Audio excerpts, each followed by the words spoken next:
네, 하나님께서 쓰시는 저울은 세상의 저울과는 다릅니다.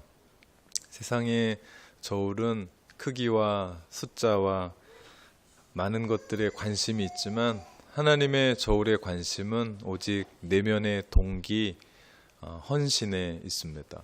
그래서 우리 크리스천들이 가져야 될 것은 특별히 철저한 성경적인 청지기의 삶을 살아야 됩니다.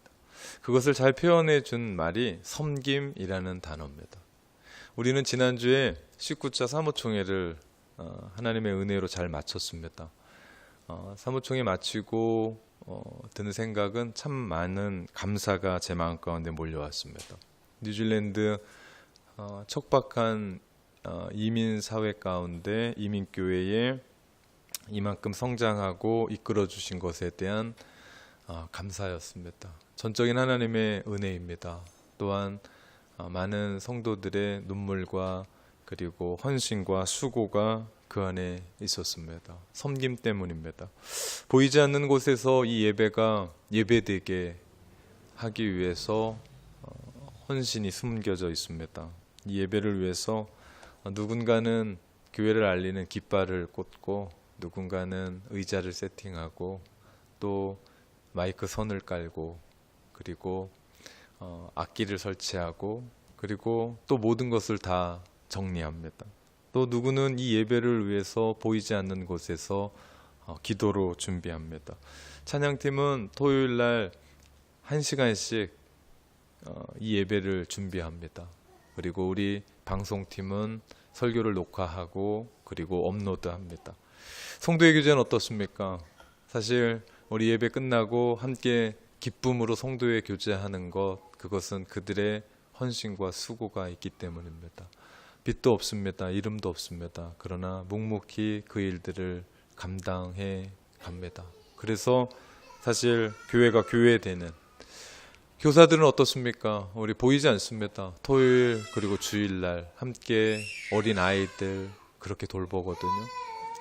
그렇게 돌보면서 우리 아이들 믿음으로 그리고 하나님의 말씀으로 성장해 나갑니다.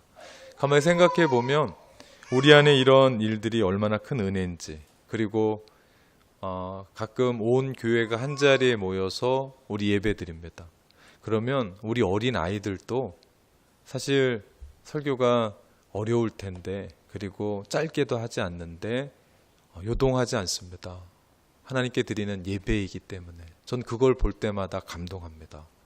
어떤 특별한 예배, 어떤 자리에서 그 아이들이 하나님께 드릴 수 있다는 것이 얼마나 소중한지, 교사들이 그렇게 귀하게 가르치고 사역하고 있기 때문에 교회가 교회답게 그리고 교회로 만들어져 가는 요인이라고 봅니다. 우리는 2018년 20주년을 준비하면서 임직자를 세웁니다. 그 임직자들은 정말 낮아지고 더 낮아져서 주님의 교회를 종처럼 섬길 겁니다. 이것이 주님이 원하시는 교회입니다.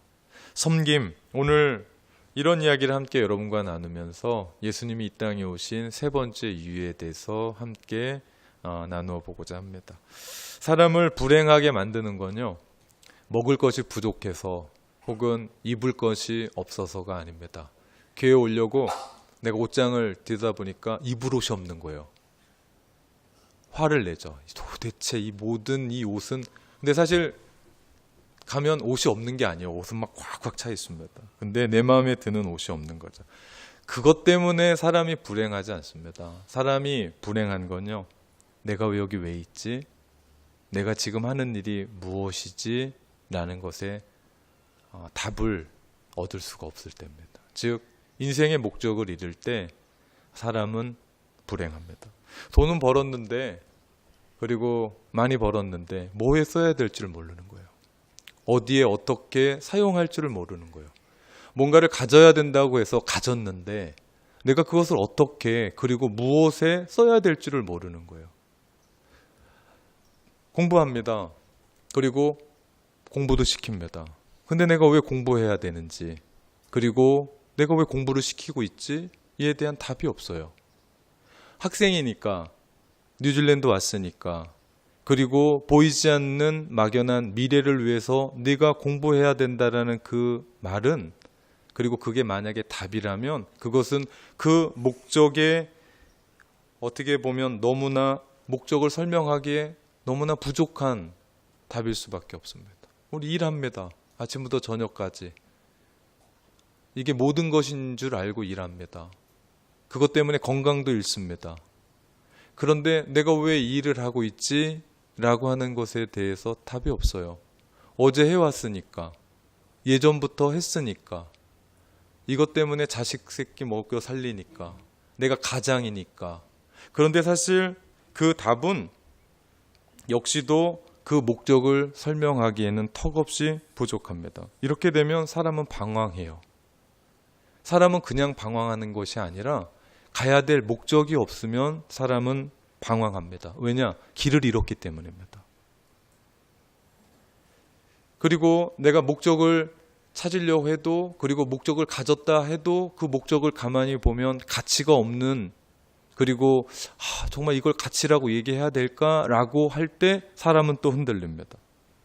그리고 거기에 열정을 실지 못해요. 왜냐하면 결단이 없기 때문에. 그래서 그냥 하는 거예요. 그냥 왜 사냐라고 물어보면 그냥 살아요. 그 안엔 내가 이것을 그만둘 용기가 없어요. 결단이 없어요. 이것을 그만두고 내가 다른 것을 해야 될 용기도 그 안에 없고, 그렇다고 그 목적이 부합돼서 내가 더 열심을 내야겠다라고 하는 그런 열정도 내 안에 없으니까 내가 결단하지 못하는 겁니다. 그러나 인생의 진정한 참된 목적을 발견하면 우리는 참된 결단합니다. 목적이 확실하다면 결단은 자동적으로 따라오죠. 예수님의 천국의 비유 중에 진주장사의 비유가 있습니다.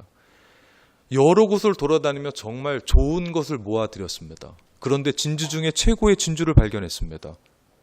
그러니까 이 사람이 자기가 가지고 있었던 좋았던, 괜찮았던, 훌륭했었던 그 모든 진주 내다 팔고 최고의 것들을 삽니다. 우리 인생도 마찬가지입니다. 지금은 이렇게 좋습니다. 저렇게 좋습니다. 그런데 최고의 것이 우리 가운데 온다면 그때 내가 정말 내가 좋다고 생각하는 이것들 내려놓고 최고의 것들 붙잡을 수 있는 결단이 있는가? 저는 이것을 용기라고 생각하는데요. 정말 있는가? 바울이 그렇게 했던 사람이죠. 바울은 지금 계속 살아오면서 다메섹 도상에서 부활하신 예수님 만나기까지 그는 하나님을 위해서 열심히 냈던 사람입니다. 그것 때문에 공부했던 사람입니다. 그는 나자마자 로마 시민권을 가지고 있었던 그 당시에 그 신분이라면 뭐든지 할 수 있었던, 그를 밀어줄 수 있는 가정의 분위기, 그리고 그의 백그라운드, 그리고 어떤 지위, 그렇지만 그가 부활하신 예수님을 만나고 그는 결단하죠. 그 모든 것을 배설물로 여깁니다. 버립니다. 왜 그렇습니까? 그러할 때 내가 그리스도를 얻고 그리스도 안에서 발견되기 위함이다라고 얘기합니다. 거기서 끝나지 않습니다. 우리 빌립보서 2장 17절에 보면 만일 너희 믿음의 재물과 섬김 후에 내가 나를 전제로 드릴지라도 나는 기뻐하고 너희 무리와 함께 기뻐하리니 말합니다. 여기서 말하는 전제라는 얘기는요, 제사의 마지막 끝입니다. 피를 부어 드리는 겁니다. 무슨 얘기입니까? 한마디로 말하면 복음을 위해서 내가 그리스도 때문에 죽어도 나는 상관이 없다. 나는 전제로 드려진다. 라는 그런 의미입니다. 그에게 있어서 목적과 가치는 분명했습니다. 그래서 그는 그렇게 결단하고 간 거죠. 복음 때문에 결국 로마로 들어갔고 로마에서 참수형 당하면서 순교하기까지 그는 흔들리지 않았습니다. 그 길을 끝까지 걸어갑니다. 그의 결단은 어디부터 시작됐습니까? 그는 다메섹 도상에서 부활하신 예수 그리스도 한 번 만나고 그분 살아계신 것을 기억하고 그것을 체험하고 나서 그는 끝까지 그 결단으로 살아가는 것을 봅니다. 미국의 한 연구소에서 2,500명을 상대로 설문조사를 했습니다. 당신이 왜 실패했다고 생각하십니까? 그것에 30여 가지의 질문을 주고 그 사람들에게 답해 본 결과 가장 많은 실패의 원인이 결단하지 못했다라는 거였습니다. 결단해야 되는데 그때 결단하지 못했다. 그래서 내 인생에 실패가 있었다라고 답했답니다. 우리에게 필요한 것은 바른 결단이죠. 오늘 설교를 이렇게 듣습니다. 설교를 몇십 년 들었냐, 그리고 어떤 설교를 어떻게 들었냐, 유명한 교회에서 유명한 목사님의 설교를 들었냐, 아무런 상관이 없습니다. 중요한 것은 그 설교 듣고 내가 오늘 결단하는 겁니다. 내가 그렇게 살아가는 겁니다. 그 말씀이 내 안에 부닥치고 그 말씀이 내 안에 울리게 될 때 내가 그 말씀 가지고 그렇게 결단하며 살아가는 거. 그때 사람이 변합니다.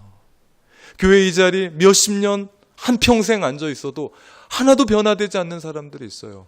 그런데 내가 주의 말씀 하나를 받아들이고 아멘 하고 내가 가정에 돌아가서, 직장에 돌아가서, 사업장에 돌아가서, 학교에 돌아가서 나의 삶을 변화시키는, 아니 내가 변화시키려고 노력하는 것이 아니라 내가 그 말씀 듣고 결단하면 내가 일어날 때 우리의 삶은 그 안에 변화가 일어난다는 거죠. 문제는요, 내가 결단이 부족하다는 거예요. 이제 2017년 새로운 한 해가 옵니다. 2016년 얼마나 빨리 갔는지 몰라요. 2017년 비슷할 것 같아요. 2017년 시작하면서 우리에게 새로운 계획이 있습니다. 각오가 있습니다. 그런데 문제는 그것을 이끌어가는 결단이 부족한 데 있죠. 우린 결단해야 됩니다. 우리가 결단하게 될 때 우리의 삶 가운데는 성공이요, 평안이요, 그리고 자유함이 우리 가운데 있습니다. 오늘 그렇게 사셨던 분이 계십니다. 그분이 예수님이셨습니다.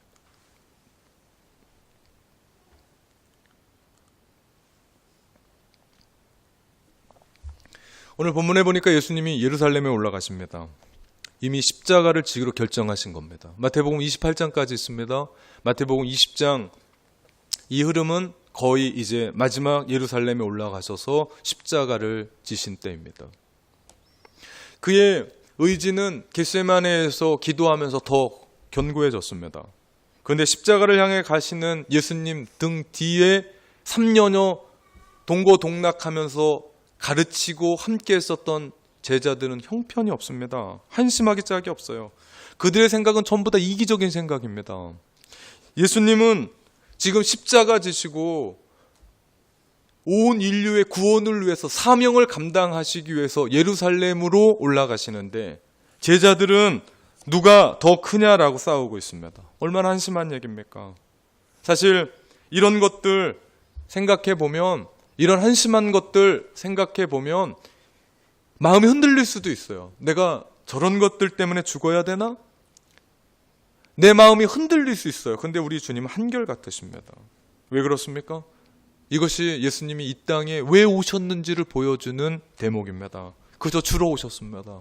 그저 사랑하러 오셨습니다. 오늘 본문 28절의 말씀에 보니까 인자가 온 것은 섬김을 받으려 함이 아니라 도리어 섬기려 하고 자기 목숨을 많은 사람들의 대속물로 주려 함이다 라고 말씀합니다. 주님이 섬기러 왔답니다. 그것도 죽기까지 섬기러 오셨다라고 말씀을 합니다. 이것이 주님이 이 땅 가운데 오신 이유입니다. 그래서 주님 이 땅에 오셔서 병자들을 고치셨습니다. 아무도 상대하지 않는 문둥병자들 터치하셨습니다. 부정하다 이야기하는 12의 12년 동안 혈루병으로 앓는 그 여인 만지셨습니다. 배고픈 그들을 오병이어의 기적 먹이셨습니다. 그리고 제자들의 발을 씻기셨죠. 우리 한국식으로 이야기하면 말이 안 되는 겁니다. 우리 한국식은 유교가 가득하잖아요. 그래서 어떻게 스승이 제자의 발을 씻깁니까? 제자가 스승의 발을 씻겨야죠. 나이 어린 사람이 어른을 섬기는 것이 맞다고 생각합니다. 그건 유교고 기독교는 전혀 다릅니다. 기독교는 누가 섬기느냐? 성숙한 사람이, 예수님을 안 사람이, 주님을 만난 사람이. 무슨 얘기입니까? 크리스천이면 섬기는 삶을 누구나 살아야 합니다. 흔히들 우리도 좋은 마음으로 베풀고 좋은 뜻으로 사랑하는 마음을 먹습니다. 나쁜 사람이 아무도 없어요. 제가 만나보면 다 그런 마음을 품어요. 그런데 도중에 어떤 일로, 어떤 사건으로, 어떤 심경의 변화로 마음을 바꿔버립니다. 들어보면 가장 큰 이유가 이기심입니다. 이기주의예요. 무슨 얘기입니까? 그 얘기들을 다 종합해보면 왜 나만 하지? 왜 나만 손해보지? 남들 아무도 왔는데 왜 내가 그렇게 살지? 아무도 안 차나. 근데 왜 내가 그런 삶을 살아야 되지? 라고 얘기합니다. 사실 이기주의처럼 인생을 비참하게 만드는 게 없습니다. 내 양심도 그것을 성원하지 않아요. 그리고 다른 사람도 그것에 대해서 좋아하지 않습니다. 오늘 본문의 그 이기심의 가장 최고의 표상이자고 하는 한 사람이 나오잖아요. 그 어머니가 두 아들 데리고 와서 예수님, 예루살렘에 올라가시면 주의 나라에서 하나는 우편에 하나는 좌편에 앉게 해주십시오.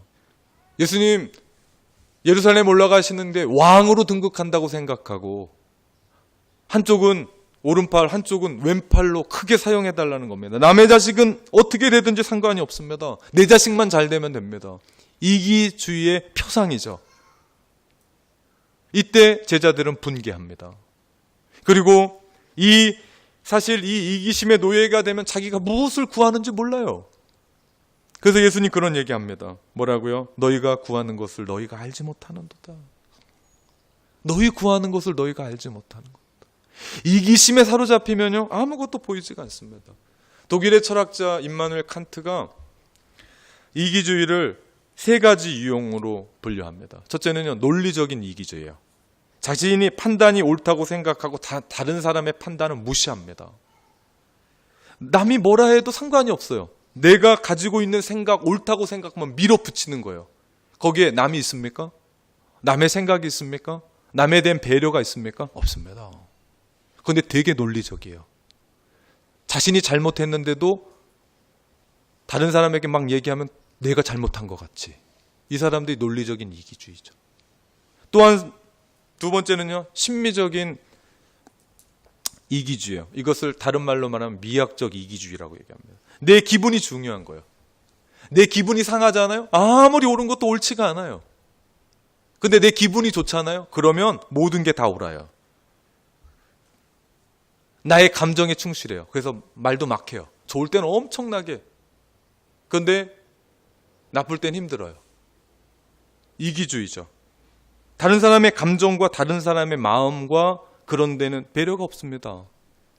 이 또한 남에 대한 배려, 다른 사람에 대한 생각은 이 안에는 없습니다. 세 번째는요, 도덕적인 이기주의입니다. 자신의 모든 행동 자체가 목적이기 때문에 생기는 논리죠. 자기한테 유익하면 모든 사람에게 유익하다고 생각해요.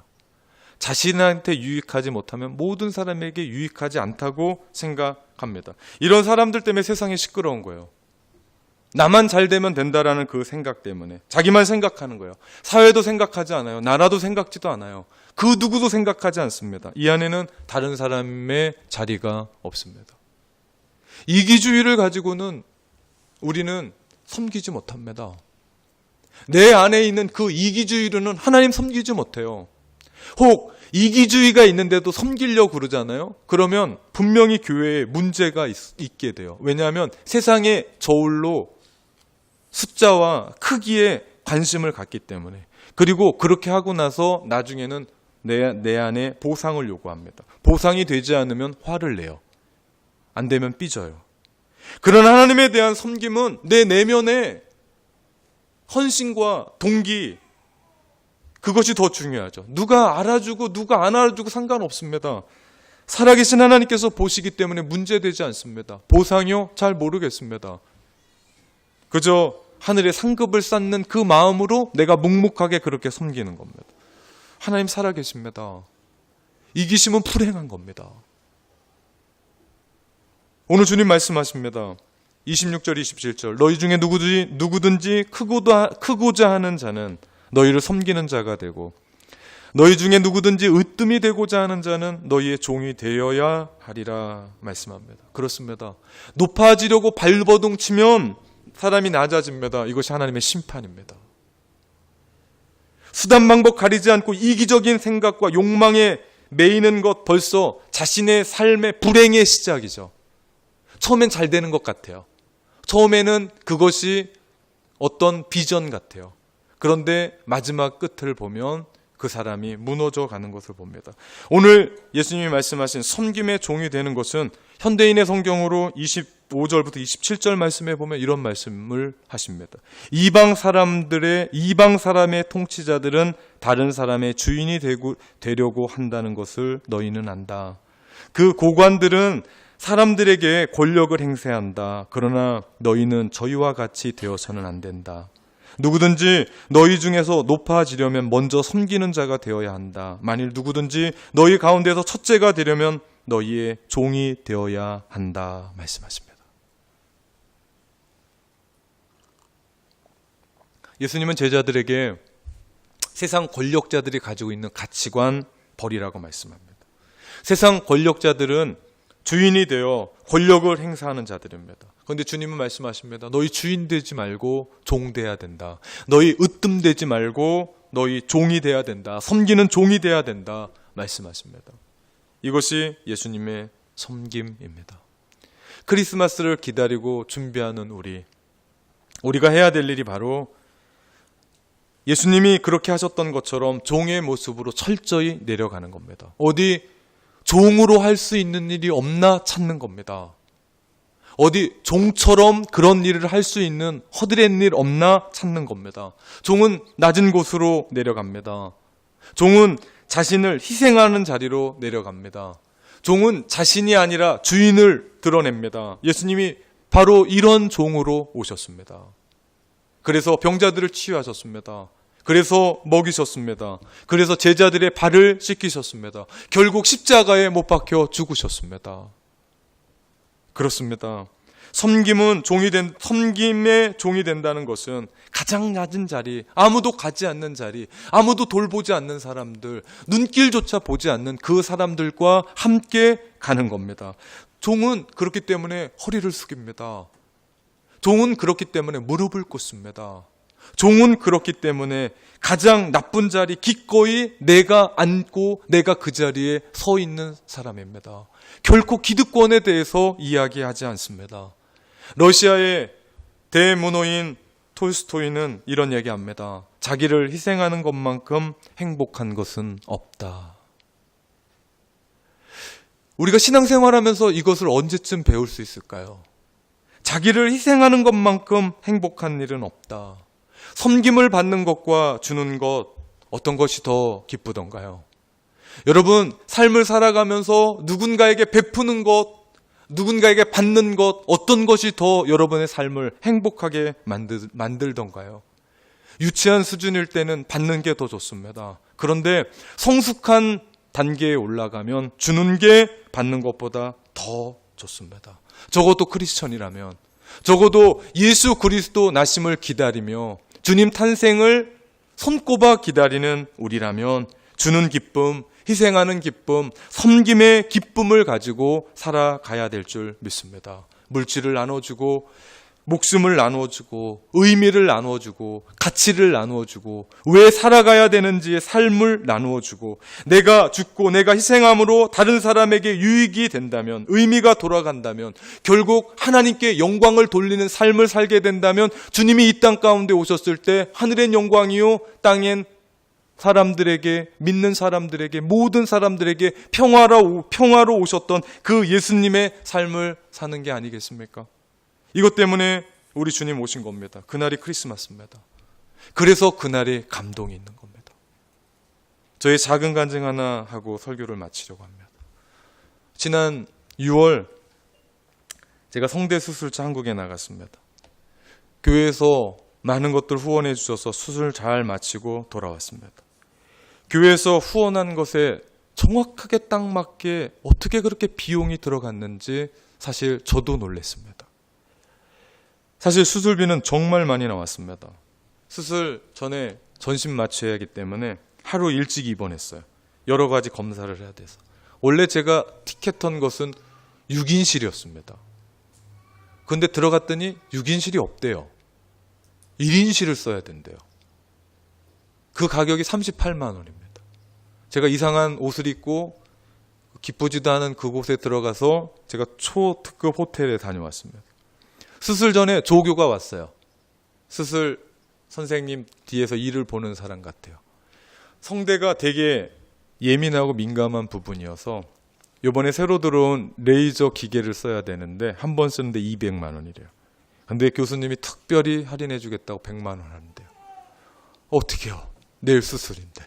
사인하래요. 사인을 제가 했습니다.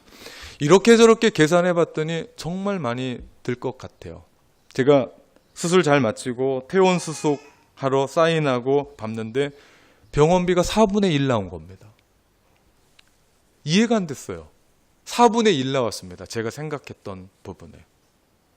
같이 갔었던 병원의 원목 목사님이 이런 말씀을 해주시는 겁니다. 수술하는 집도 의사 선생님께서 병원에서 받아야 될 입원비나 주사액이나 그런 부분들은 다 자기가 어떻게 할 수 없어서 다 내야 되는데 자신이 수술한 수술의 몫은 하나도 안 받았대요. 알고 보니까 그분이 서울의 한 교회의 장로님으로 봉사하면서 매 주일마다 성가대로 봉사하시는 그러한 삶을 사시는 크리스천이었습니다. 저는 그분을 잘 모릅니다. 그리고 다시 볼 수 있을지 없을지 모릅니다. 그런데도 하나님 안에서 해외에서 고생하는 목회자 사역하다가 성대 고장나서 고국에 들어와서 수술한다고 그 섬김과 배려를 그렇게 해주신 겁니다. 그 섬김이 제 안에 있습니다. 그 섬김에 제 가슴이 먹먹했습니다. 그 감동이 지금도 아직도 생생하게 제 가슴을 칩니다. 제가 설교하는 그날까지 성대를 사용해야 되기 때문에 그분의 그 섬김과 그 배려가 잊혀지지 않을 것 같습니다. 그리고 목회하는 동안 그분이 저에게 베풀어줬던 그 섬김을 또 저도 동일하게 받은 그대로 흘려보낼 것 같습니다. 이것 때문에 우리 예수님 이 땅에 오신 겁니다. 사랑하는 성도 여러분, 크리스마스 다가옵니다. 우리도 이런 감동 주고 이런 감동 받는 사람들이 되면 어떨까요?